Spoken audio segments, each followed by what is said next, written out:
एक तरफ प्रदेश के कई धान खरीदी केंद्रों में जमा धान का उठाव नहीं होने से जाम की स्थिति बनी हुई है। किसान धान खरीदी केंद्रों में टोकन लेने पहुंच रहे हैं तो समिति द्वारा उन्हें बारदाने की कमी अथवा धान उठाव नहीं होने से जाम का हवाला देकर वापस लौटा दिया जा रहा है। लेकिन सरगुजा के किसान की समस्या इन सबसे अलग है। यहाँ एक पटवारी ने जीवित किसान को मृत घोषित करवा दिया है, जिसको लेकर किसान ने स्वास्थ्य मंत्री से न्याय की गुहार लगाई है। दरअसल सीतापुर क्षेत्र के पोकसरी निवासी चैनसाय धान बेचने के लिए धान खरीदी केंद्र नहीं बल्कि सरकारी दफ्तरों के चक्कर काटने को मजबूर हो गया है। पीड़ित किसान चैनसाय ने बताया कि वह 2016 में धान का पंजीयन धान विक्रय केंद्र सेदम से करवाया था। तब से 19 फरवरी 2020 तक लगातार धान विक्रय किया, लेकिन इस साल उसे मृत बताकर धान पंजीयन लिस्ट से हटा दिया गया है और धान खरीदी केंद्र में धान टोकन काटने से मना कर दिया गया। पीड़ित किसान के मुताबिक उसे कृषि कार्य करने के लिए सहकारी बैंक बतौली से ऋण भी लिया है, लेकिन धान नहीं बिकने से उसके सामने कर्ज चुकाने की बड़ी परेशानी सामने आ गई है।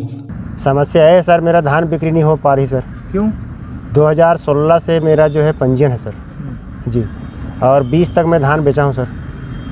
अब क्या बोल रहे हैं? अब क्या समस्या आ रहा है? ये लोग टोकन नहीं काट रहे हैं सर, मृत घोषित कर दिए हैं सर। ये सोसाइटी वाले बोल रहे हैं। क्या बोल रहे हैं?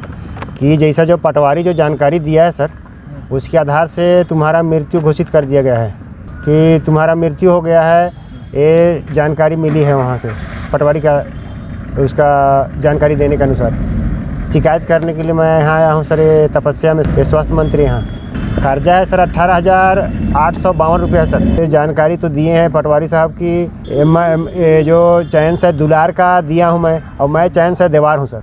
पटवारी है सर ये विनोद कुमार यादव है सर। गौरतलब है कि सरगुजा में जीवित किसानों को मृत बताने का यह पहला मामला नहीं है, जिसकी वजह से किसान धान नहीं बेच पा रहे हैं। ऐसे कई मामले सामने आ चुके हैं। आखिर शासन प्रशासन ऐसी गलती करने वाले अधिकारी कर्मचारियों पर मेहरबान क्यों है?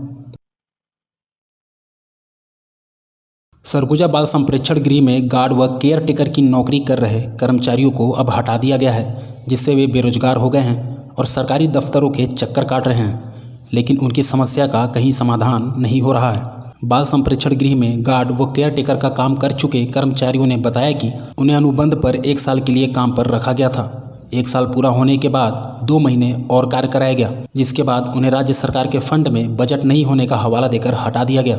वहीं 4 माह बीतने के बाद कर्मचारियों को फिर से ड्यूटी पर रख लिया गया और 4 माह की ड्यूटी पूरी होने के बाद सुप्रीम कोर्ट के आदेश का हवाला देकर उन्हें फिर से हटा दिया गया।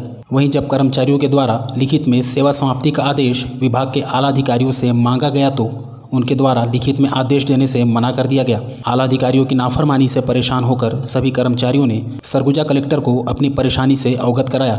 बावजूद इसके कर्मचारियों के हित में कोई पहल नहीं की गई। वहीं अब कर्मचारी अपनी गुहार लेकर स्वास्थ्य मंत्री एवं क्षेत्रीय विधायक TS सिंहदेव के पास पहुंचे।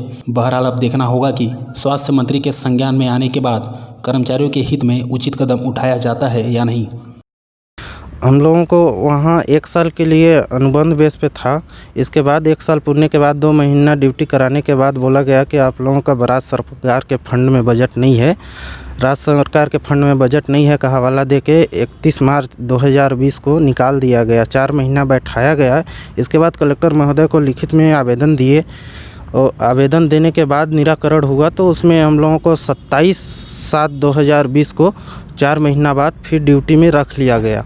इसके बाद 4 महीना और बीतने के बाद 10/1/2021 को फिर सुप्रीम कोर्ट का हवाला देते हुए बोले कि आप लोगों का सेवा समाप्त हो गया है। ऐसा कुछ लिखित में आदेश मांगा गया तो बोले कि सेवा समाप्ति का लिखित में आदेश नहीं होता है। और रही बात कि इसी बीच में हम लोगों को बोला गया कि तुम जल्दी से अनुभव तुम लोग अपना बनवा लो। प्राइवेट सिक्योरिटी को दिया जा रहा है टेंडर, तो टेंडर में 5,000 महीना मिलेगा, करना होगा तो करो, नहीं तो यहाँ से निकलो। फिर से हम लोग तीसरा बार हो गया कलेक्टर साहब के यहाँ शिकायत दिए लिखित में। आज शिकायत करने गए बाबा के यहाँ आए थे तब प्राइवेट सिक्योरिटी को टेंडर दिया गया है। बोला जा रहा है कि अनुभव बनवा के लगाओ, करना होगा तो 10 घंटा ड्यूटी करो और नहीं तो जाओ। सर हम लोग बालक संप्रेक्षण गृह बालिका से हैं। हम लोग गार्ड ऑफ केयर टेकर के पोस्ट पे नियुक्त हैं, है ना। हम लोग से 1 वर्ष का हम लोग के लिए बोले, जैसे सर का कहना है कि हम लोग का 1 वर्ष का लिए नियुक्ति हुआ था, है ना। फिर हम लोग को 1 वर्ष 2 माह हम लोग को ड्यूटी करवाए मार्च तक, 31 मार्च तक। फिर उसके बाद हम लोग को कोरोना काल में भी ड्यूटी कराए। हम लोग आवेदन दिए, उसके बाद ही आवेदन देने के बाद हम लोग को ड्यूटी कराए कोरोना काल में पूरा बिना किसी साप्ताहिक अवकाश के हम लोग को पूरा कोरोना काल में हम लोग को लॉकडाउन तक ड्यूटी कराया गया। अब बताइए सर, हम लोग इतना मेहनत करने के बाद, इतना आगे बढ़ने के बाद अब हम लोग को बोल रहे हैं कि सुप्रीम कोर्ट का आदेश आया है और हम लोग को निकालने के लिए बोल रहे हैं। कोई आदेश नहीं आया है, खाली मौखिक तौर से हम लोग को बोला जा रहा है। और ड्यूटी पे भी जाते हैं तो वहाँ बॉयज़ वाले लोगों को गार्ड गेट पे ताला लगा दे रहे हैं और बोल रहे हैं कि क्या बोलते हैं, यहाँ से चले जाओ। ऐसे हम लोग की हम अधीक्षक के द्वारा हमारी जो पर्यवेक्षण अधिकारी है उसका नाम है प्रियंका व्यापारी, हाँ, वो बोली कि मेरे को जिला से आदेश है सर लोगों का कि आप लोगों का सेवा समाप्त कर दिया जाए। भारत देश के वीर सपूत महाराणा प्रताप के पुण्यतिथि के मौके पर सरगुजा भाजपा ने उन्हें याद करते हुए श्रद्धांजलि अर्पित की। अंबिकापुर शहर के संजय पार्क रोड में स्थित महाराणा प्रताप के प्रतिमा स्थल पर पहुंचकर पुष्प अर्पित करते हुए लोगों ने उन्हें श्रद्धांजलि अर्पित की। मौके पर काफ़ी संख्या में भाजपा पदाधिकारी और कार्यकर्ता मौजूद रहे। सभी ने महाराणा प्रताप के जयकारे लगाए। इस दौरान भाजपा नेता अनिल सिंह मेजर ने कहा कि महाराणा प्रताप देश के वीर सपूत थे, एक प्रखर राष्ट्रवादी थे। महाराणा प्रताप किसी एक समाज के नहीं बल्कि पूरे राष्ट्र के प्रेरणा रहे हैं। उन्होंने मुगलों की गुलामी स्वीकार नहीं की थी और तत्कालीन मुगल सम्राट अकबर के खिलाफ युद्ध लड़कर उन्हें परास्त किया था। ऐसे वीर सपूतों के कारण ही आज हमारा देश आज़ाद है। ऐसे महान योद्धाओं को उनकी पुण्यतिथि के अवसर पर श्रद्धा सुमन अर्पित करते हुए उनके पद चिन्हों पर चलने की प्रेरणा सभी ले रहे हैं। जी की आज पुण्यतिथि है और महाराणा प्रताप जी इस देश के एक राष्ट्रवादी चरित्र को उन्होंने सामने रखा। प्रखर राष्ट्रवादी थे वो, और महाराणा प्रताप किसी एक समाज के नहीं, इस राष्ट्र के प्रणेता रहे हैं और उन्होंने दिखाया है। सूरजपुर जिले में बर्ड फ्लू को लेकर पशुधन विभाग अलर्ट पर है। दरअसल छत्तीसगढ़ के बालोद में बर्ड फ्लू की पुष्टि के बाद सूरजपुर जिले में आए दिन सोशल मीडिया में बर्ड फ्लू के अफवाह की खबरें जमकर वायरल हो रही हैं। जहां कहीं कौवे को मारकर सोशल मीडिया में बर्ड फ्लू के दस्तक की अफवाह फैलाई जा रही है, जिसे लेकर जिले के पोल्ट्री व्यवसाय काफ़ी प्रभावित हो रही है। जहां चिकन मार्केट का व्यवसाय इन दिनों ठप पड़ा हुआ है। ऐसे में सोशल मीडिया में बर्ड फ्लू की अफवाह से लोगों में दहशत भी है। जहां जिले के पशुधन विभाग के उप संचालक ने बताया कि जिले में बर्ड फ्लू जैसी कोई बात नहीं है। सोशल मीडिया में कौवों के मौत के मामले फर्जी हैं। दूसरी ओर पोल्ट्री फार्म में मुर्गों की मौत की बातें भी गलत है। जहां पोल्ट्री व्यवसायियों की बैठक लेकर बर्ड फ्लू से संबंधित जानकारियां दे दी गई है, वहीं मैदानी अमला रोजाना पोल्ट्री फार्म और पशु पक्षियों पर निगरानी कर रहे हैं। साथ ही रोजाना विभाग को जानकारी भी दे रहे हैं। गौरतलब है कि सूरजपुर जिले में बर्ड फ्लू को लेकर लोगों में असमंजस की स्थिति है। जहां लोग बर्ड फ्लू के कारण चिकन मार्केट से दूरी बनाए हुए हैं, तो जिले के चिकन मार्केट में 50% की गिरावट आई है। ऐसे में सोशल मीडिया में आ रहे अफवाह से लोगों में दहशत का माहौल है।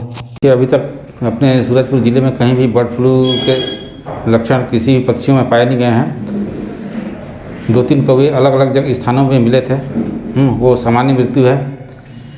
एक जो कौवा प्रतापपुर में मिला था, उसको किसी ने मार दिया था। गुलेल जो होता है गांव में जो बनाते हैं, गुलेल से मार उसका पंख टूट गया था, वो उससे मरा था। और एक और जो पंपापुर मिला था, उसमें भी बर्ड फ्लू के कोई लक्षण नहीं पाए गए थे। अभी तक हमारे ज़िले में कहीं भी बर्ड फ्लू के लक्षण नहीं पाए गए हैं। हमारे जो जिला RRT टीम है, रैपिड रिस्पांस टीम, सतत निगरानी रख रहे हैं और प्रतिदिन प्रत्येक विकास खंड से बर्ड फ्लू के संबंध में रिपोर्टिंग भेज रहे हैं। देखिए, वो सोशल मीडिया में वायरल हो रहा है, कहीं का भी फ़ोटो खींच के लोग वायरल कर देते हैं। हम मौके पर भेजे भी थे, लेकिन ऐसा कहीं पे मृत मिला नहीं है। जो बर्ड फ्लू के सिम्टम किसी भी पक्षी में नहीं पाए गए हैं। देखिए, हम यहाँ के विश्रामपुर थाना क्षेत्र के कुरुआ के समीप ट्रक की ठोकर से एक युवती की मौके पर ही मौत हो गई, जिसके बाद आक्रोशित ग्रामीणों ने ट्रक को आग के हवाले कर दिया और शव को सड़क पर रखकर प्रदर्शन किया। घटना की सूचना मिलने पर पुलिस टीम मौके पर पहुंची और फायर ब्रिगेड की टीम को सूचना दिया। वहीं मौके पर 2 फायर ब्रिगेड की टीम की गाड़ियां आग बुझाने में जुट गई हैं। जानकारी के मुताबिक मंगलवार की सुबह कुरुआ गांव के एक युवती समेत 3 लोग बाइक में सवार होकर कहीं जा रहे थे। इस दौरान जब वे सलका के समीप रेल नदी पर बने पुल से 200 मीटर पहले टर्निंग के पास पहुंचे ही थे कि विपरीत दिशा से आ रहे एक ट्रक ने एक्सीडेंट कर दिया, जिससे बाइक में सवार युवती की मौके पर ही मौत हो गई, जबकि 2 अन्य पुरुष गंभीर रूप से घायल हो गए। घटना के बाद मौके पर भीड़ इकट्ठा हो गई, जिन्होंने सीमेंट लोड ट्रक को आग के हवाले कर दिया और युवती के शव को लगभग आधे घंटे तक सड़क पर रखकर प्रदर्शन किया। वहीं 2 घायलों को अस्पताल ले जाया गया। घटना के बाद ट्रक में सवार चालक और अन्य लोग मौके से फरार हो गए हैं। पुलिस ने युवती के शव को PM के लिए भेज दिया है।